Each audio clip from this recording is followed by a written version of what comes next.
એક દિવસ હું તેને લઈને ભોળાનાથના મંદિરે ડુંગર ઉપર દર્શન કરવા માટે ગયો. મિત્રો, ડુંગર ખૂબ જ ઊંચો હતો. અમે બંને થાકી ગયા હતા. ધીમે ધીમે ચાલી રહ્યા હતા ત્યારે અચાનક તેનો પગ લપસી ગયો અને તે પડવાની જ હતી. ત્યારે મેં તેનો હાથ પકડી લીધો. હાથ પકડતા જ તેના ગાલ લાલ થઈ ગયા અને દર્શન કરીને જ્યારે અમે પાછા ફરતા હતા ત્યારે અમારી બંને વચ્ચે એવું થયું જે જાણીને તમે પણ હેરાન થઈ જશો. તો મિત્રો, કહાની ખૂબ જ સુંદર છે. તો ચાલો પૂરેપૂરી કહાની સાંભળો. મિત્રો, શહેરની ભાગદોડ ભરી જિંદગીથી કંટાળીને થોડા દિવસો માટે હું મારા વતન નાનકડા ગામમાં આવ્યો હતો. હું એક સારી નોકરીમાં સ્થિર હતો, પણ ક્યાંક કંઈક ખૂટતું હતું. આ ગામ જ્યાં મારું બાળપણ વીત્યું હતું હંમેશા મને એક અલગ જ શાંતિ આપતું. અહીંના ડુંગરો, ખખ વહેતી નદી અને લીલાછમ ખેતરો મને મારા મોહ સાથે જોડી રાખતા. ગામમાં આવ્યા પછીના બીજા જ દિવસે સવારના પહોરમાં હું નજીકના શિવ મંદિરે દર્શન કરવા ગયો. મંદિર ડુંગરની તળેટીમાં હતું અને ત્યાં સુધી પહોંચવા માટે એક નાનકડો રસ્તો હતો. રસ્તામાં એક નાનકડી દુકાન હતી જ્યાં પૂંજાપાનો સામાન, ફૂલો અને સ્થાનિક વસ્તુઓ વેચાતી હતી. દુકાન ખુલ્લી હતી અને અંદર એક છોકરી બેઠી હતી. એનો ચહેરો હજી અસ્પષ્ટ હતો, પણ એની સાદગી મને સ્પર્શી ગઈ. મેં પૂંજાપાનો સામાન લીધો અને મંદિરમાં ગયો. દર્શન કરીને પાછી ફરતી વખતે હું ફરી એ દુકાન પાસે ઊભો રહ્યો. શું જોઈએ છે? એણે ધીમા અવાજે પૂછ્યું. મેં એની સામે જોયું. એકદમ સરળ સુતરાઉ સાડીમાં સજ્જ, વાળની લાંબી ચોટલી અને કપાળ પર નાનકડી ચાંદલો. એની આંખોમાં એક અનોખી નિર્દોષતા હતી અને ચહેરા પર એક મીઠું સ્મિત. મને ક્ષણભર માટે તો જાણે સમય થંભી ગયો હોય એવું લાગ્યું. બસ એમ જ. અહીંની હવા બહુ સરસ છે, મેં કહ્યું. અને મને થયું કે હું કેટલો અજીબ લાગતો હોઈશ. એ સહેજ હસી અને તેના ગાલ પર એક નાનકડી ખંજન પડી. હા, સવારનો સમય અહીંયા બહુ શાંત હોય છે. મેં એની દુકાન પર નજર ફેરવી. હાથ બનાવટની કેટલીક વસ્તુઓ, માટીના રમકડા અને નાના છોડ પણ હતા. આ બધું તમે બનાવો છો? મેં પૂછ્યું. હા, થોડું ઘણું, એણે શરમાઈને કહ્યું. અને થોડું ગામની બીજી બહેનો પણ બનાવે છે. મેં એક નાનકડો માટીનો હાથી ખરીદ્યો. આ બહુ સુંદર છે. આભાર, એણે નજર ઝુકાવીને કહ્યું. એ દિવસથી રોજ સવારે હું મંદિરે જતો અને એની દુકાન પાસે થોડીવાર ઊભો રહેતો.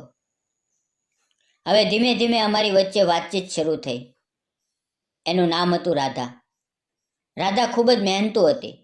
સવારથી સાંજ સુધી એ દુકાન સંભાળતી, ઘરના કામમાં મદદ કરતી અને નવરાશના સમયે નવી નવી વસ્તુઓ બનાવતી. એની વાતોમાં ગામડાની સાદગી અને સંસ્કાર છલકાતા હતા. એની આંખોમાં એક અલગ જ ચમક હતી, જે એના નાજુક સ્વભાવ છતાં એની અંદર છુપાયેલી મજબૂતી દર્શાવતી હતી. હું જ્યારે પણ એની દુકાન પર જતો ત્યારે એની નજર પહેલાં શરમાઈ જતી, પછી ધીમેથી ઊંચી થતી અને એક ક્ષણ માટે મારી આંખો સાથે ટકરાતી. એ નાનકડી નજરોનો સ્પર્શ મારા હૃદયને એક અજીબ અનુભૂતિ કરાવતો. અમે ક્યારેક ગામની વાતો કરતા, ક્યારેક કુદરત વિશે અને ક્યારેક તો બસ ચૂપચાપ એકબીજા સામે બેસી રહેતા. મિત્રો, એની સાદગી, એની મહેનત અને એનો નિખાલસ સ્વભાવ મને વધુ ને વધુ આકર્ષિત કરતો ગયો. એક દિવસ સાંજે હું ડુંગર પર ફરવા ગયો હતો ત્યારે મેં રાધાને ત્યાંથી પસાર થતી જોઈ. એના હાથમાં એક ટોપલી હતી જેમાં જંગલમાંથી લાવેલા કેટલાક ફૂલો અને પાંદડા હતા. ક્યાં જાશો રાધા? મેં પૂછ્યું. મંદિરે દીવો કરવા અને પછી ઘરે, એણે કહ્યું. આ ફૂલો ભગવાનને ચડાવવા માટે છે. હું પણ મંદિરે જ જાઉં છું, મેં કહ્યું. ચાલો સાથે જઈએ. અમે બંને ચૂપચાપ પગદંડી પર ચાલવા લાગ્યા. ડુંગર પરથી દેખાતા સૂર્યાસ્તનું દ્રશ્ય અદ્ભુત હતું. લાલ નારંગી રંગોથી આખું આકાશ રંગાઈ ગયું હતું.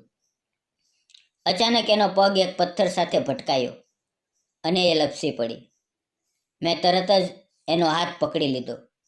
એનો નાજુક હાથ મારા હાથમાં આવતા જ મને એક વીજળીનો આંચકો લાગ્યો. એના ગાલ શરમથી લાલ ગુમ થઈ ગયા. તમે ઠીક છો ને? મેં ચિંતાથી પૂછ્યું. હા હા, હું ઠીક છું, એણે ધીમા અવાજે કહ્યું, અને તરત જ પોતાનો હાથ પાછો ખેંચી લીધો. પણ એ ક્ષણ, એ સ્પર્શ, એ શરમ, એ બધું મારા હૃદયમાં કાયમ માટે અંકિત થઈ ગયું. એ દિવસ પછી અમારા સંબંધોમાં એક નવી ઊંડાઈ આવી. અમે એકબીજાને વધુ સમજવા લાગ્યા. હું એને ક્યારેક મારા શહેરની વાતો કરતો, મારી નોકરી વિશે કહેતો, અને એ ધ્યાનથી સાંભળતી. એની આંખોમાં ક્યારેક આશ્ચર્ય, ક્યારેક ઉત્સુકતા અને ક્યારેક એક અજાણી લાગણી છલકાતી. મારા ગામમાં રોકાણના દિવસો પૂરા થવા આવ્યા હતા. હવે મારે પાછા જવાનું હતું. આ વિચાર માત્રથી મારા મનમાં એક ખાલીપો છવાઈ જતો. હું રાધાને છોડીને જવા માંગતો નહોતો, પણ મારી નોકરી અને મારી જવાબદારીઓ મને પાછા ખેંચી રહી હતી. એક સાંજે હું ફરી રાધાની દુકાન પર ગયો. એ દિવસે એ થોડી ઉદાસ લાગતી હતી. કાલે સવારે હું પાછો જાઉં છું, મેં ધીમા અવાજે કહ્યું. એણે મારી સામે જોયું. એની આંખોમાં પાણી ભરાઈ આવ્યા હતા, પણ એણે કોઈ શબ્દ ઉચ્ચાર્યો નહીં. બસ ચૂપચાપ મારી સામે જોઈ રહી. એની એ નિશબ્દ વેદના મારા હૃદયને વીંધી રહી હતી. હું પાછો આવીશ, મેં એનો હાથ પકડીને કહ્યું.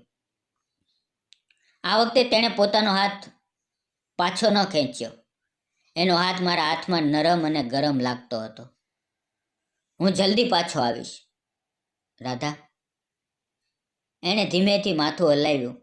એની આંખોમાં એક આશાની ચમક આવી અને હોઠ પર એક ઝાખું સ્મિત. હું શહેરમાં પાછો ફર્યો પછી પણ રાધા મારા મનમાંથી ક્યારેય દૂર ન થઈ. એનો ચહેરો, એની વાતો, એનો સ્પર્શ, બધું જ મારી સાથે હતું. હું રોજ એને ફોન કરતો, પણ ગામડામાં નેટવર્કની સમસ્યા હતી, એટલે અમારી વાતો બહુ ઓછી થતી. હું બેચેન રહેવા લાગ્યો. મને સમજાઈ ગયું હતું કે રાધા વગર મારી જિંદગી અધૂરી છે. મારી નોકરી, મારું શહેર, કંઈ પણ મને ખુશી આપી શકતું નહોતું.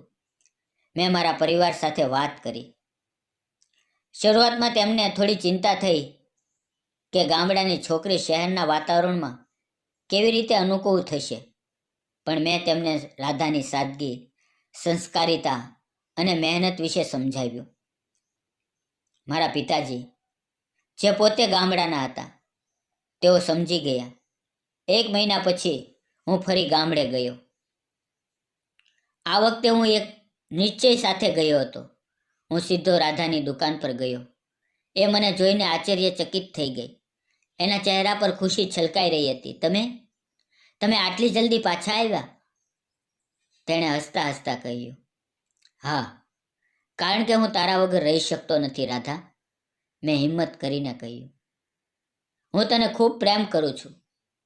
એના ગાલ ફરી લાલ થઈ ગયા. એણે નજર ઝુકાવી લીધી. હું પણ, એણે ધીમા અવાજે કહ્યું. હું તારી સાથે લગ્ન કરવા માંગુ છું, રાધા. રાધા, શું તું મારી જીવન સંગની બનીશ? મેં એનો હાથ પકડીને પૂછ્યું. એણે ધીમેથી માથું ઊંચું કર્યું. એની આંખોમાં ખુશીના આંસુ હતા. એણે કાપતા અવાજે કહ્યું. હા હા, હું તૈયાર છું. અમારા બંનેના પરિવારો મળ્યા. રાધાના પરિવારને મારી નોકરી અને શહેરના જીવન વિશે થોડી ચિંતા હતી, પણ મેં તેમને ખાતરી આપી કે હું રાધાને ક્યારેય એકલી નહીં પડવા દઉં. મેં તેમને સમજાવ્યું કે પ્રેમ અને સંબંધમાં સ્થિતિ નહીં, પણ લાગણીઓ અને સમજણ મહત્વની હોય છે. મારા પિતાજીએ પણ રાધાના પરિવારને સમજાવ્યું. ધીમે ધીમે બધું ગોઠવાઈ ગયું. અમારા લગ્ન ગામના મંદિરમાં જ થયા. એ જ મંદિર જ્યાં મેં રાધાને પહેલી વાર જોઈ હતી. ડુંગરની તળેટીમાં, કુદરતના સાનિધ્યમાં અમારા પ્રેમને એક નવું નામ મળ્યું. લગ્ન પછી અમે શહેરમાં રહેવા લાગ્યા. પણ રાધાએ ક્યારેય પોતાની સાદગી અને સંસ્કારિતા છોડી નહીં. એણે શહેરમાં પણ પોતાની નાનકડી વસ્તુઓ બનાવવાનો શોખ ચાલુ રાખ્યો અને ધીમે ધીમે એનો ધંધો પણ વધવા લાગ્યો. મેં પણ એને પૂરો સહયોગ આપ્યો. અમે દર રજાઓમાં ગામડે જતા, એ જ ડુંગર પર બેસતા અને અમારા પ્રેમની વાતો વગોવતા. મિત્રો, આજે વર્ષો વીતી ગયા છે. રાધા અને હું આજે પણ એ જ ડુંગરા પર બેઠા છીએ જ્યાં અમારા પ્રેમની શરૂઆત થઈ હતી. અમારા હાથ એકબીજાના હાથમાં છે. અમારી આંખોમાં એ જ નિર્દોષ પ્રેમ છલકાઈ રહ્યો છે. મિત્રો, જીવનમાં કેટલાય ઉતાર ચઢાવ આવ્યા, કેટલાય સંઘર્ષનો સામનો કર્યો, પણ અમારા પ્રેમ અને એકબીજા પ્રત્યેના વિશ્વાસથી અમે હંમેશા મજબૂત રહ્યા. જીવન એક સફર છે અને આ સફરમાં સાચા પ્રેમનો સાથ મળી જાય તો કોઈ પણ મુશ્કેલી અશક્ય નથી લાગતી. પ્રેમ એટલે માત્ર શારીરિક આકર્ષણ નહીં, પણ આત્માનો સંબંધ. એકબીજાની ભાવનાઓને સમજવી, એકબીજાને સહયોગ આપવો અને હંમેશા એકબીજાને આધાર બનવું. રાધાએ મને શીખવ્યું કે સાચી ખુશી મોટા શહેરોની ચમકદમકમાં નહીં, પણ સંબંધોની સાદગી અને હૃદયની પવિત્રતામાં હોય છે. જીવનમાં પૈસા અને પદ મહત્વના છે, પણ પ્રેમ અને પરિવાર, એની વગર આ બધું અધૂરું છે. આ ડુંગર, આ ગામ, આ કુદરત, આ બધું જ અમારા પ્રેમનું સાક્ષી છે અને હંમેશા રહેશે. જીવનનો સાચો અર્થ સંબંધમાં, લાગણીઓમાં અને એકબીજાના સહકારમાં જ છુપાયેલો છે. આ જ જીવનનો સુંદર સંદેશ છે. તો મિત્રો, તમને વાર્તા કેવી લાગી? જો સારી લાગી હોય તો પ્લીઝ એક કોમેન્ટ, લાઈક અને સબસ્ક્રાઈબ. બસ આટલું જ. ધન્યવાદ મિત્રો.